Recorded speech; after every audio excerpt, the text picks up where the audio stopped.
अभी असेंबली आने वाली है और आप जानते ही हैं कि किस तरह से हमने देखा जो डेली वेजेस का मामला है वो अभी भी पेंडिंग है। हालांकि 6 महीने की एक सब कमेटी भी फॉर्म की गई थी गवर्नमेंट की तरफ से, लेकिन उसके बाद भी इशू रिजॉल्व नहीं हुआ। फिर आपको याद होगा कि लास्ट टाइम जब यहाँ पे असेंबली थी श्रीनगर में, तो तमाम डेली वेजेस जो है असेंबली के बाहर गैदर हुए थे। वहाँ पूरा मैंने एक प्रोटेस्ट किया था, आश्वासन दिया गया था इन्हें कि इनका इशू जो है रिजॉल्व होगा। और अब जबकि असेंबली स्टार्ट हो चुकी है, क्या कुछ उम्मीदें हैं? मजीद बात करते हैं। सज्जाद साहब बताइए मुझे, सबसे पहले तो 6 महीने भी, सब कमेटी भी, सब कुछ हो गया, उसके बाद भी इशू रिजॉल्व नहीं हुआ। 70,000 से ज्यादा फैमिलीज हैं।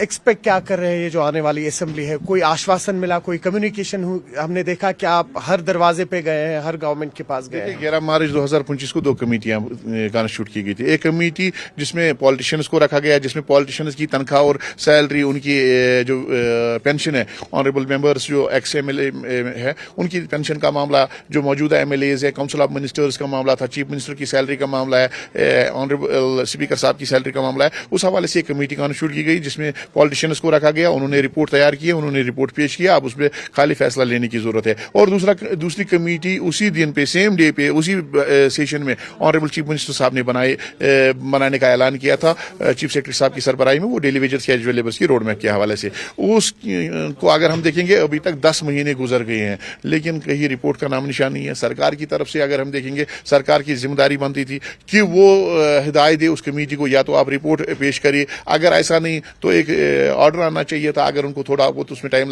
लगता तो उनको चाहिए था कि उनको ऑर्डर करे कि आप इस टाइम के तहत के अंदर इस रिपोर्ट को पेश करें, लेकिन ये भी नहीं सरकार ने किया। तो इससे लगता है कि सरकार संजीदा नहीं है। अब हमने काउंसिल ऑफ मिनिस्टर से मुलाकात की, डिप्टी सीएम साहब से मुलाकात की, एडवाइजर साहब से मुलाकात की। हमने अपनी जो बात है उनके सामने रखी और उनसे मुतालबा किया कि ऑनरेबल चीफ मिनिस्टर साहब ने 11 मार्च 2025 को जब लास्ट बजट सेशन था, उस वक्त ये ऐलान किया था कि आने वाले बजट सेशन में आर्जी मुलाजमीन के हवाले से हम एक खुशखबरी सुनाना चाहते हैं। और काउंसिल ऑफ मिनिस्टर्स ने भी ये कहा था कि साल 2026 और 27 यहाँ के आर्जी मुलाजमीन के लिए एक खुशखबरी का साल, एक खुशी का साल होगा और एक खुशखबरी लेके आ जाएगा। हम सरकार से पूछना चाहते हैं, आप खुशखबरी किस चीज को नाम देते हो? क्या ये मिनिमम वेज में हाइक होगी?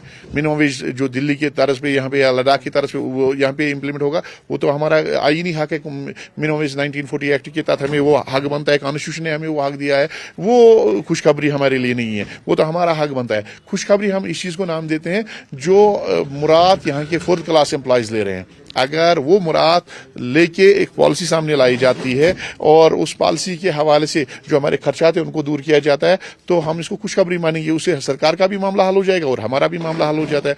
अगर सरकार ने कंसोलिडेटेड पे दिया, अगर सरकार ने पे में खाली हाइक की, तो हमें थोड़ी बहुत राहत मिलेगी, लेकिन मामला हल नहीं हो जाता है। सरकार के लिए भी ये मामला हल नहीं हो जाता है। अब हम चाहते हैं सरकार एक तो मशावरत करे पॉलिसी के हवाले से, दूसरा इस आने वाले बजट में जो हमारे डेली वेजेस कैजुअल लेबर्स पिछले 25-30 बरस से चीख पुकार कर रहे हैं, दर दर की ठोकरें खा रहे हैं, उनके लिए रेगुलरेशन पॉलिसी का ऐलान करें। बहुत शुक्रिया। तो आपको बताते चलें कि जो मामला है ये करीबन 20-25 साल पुराना है।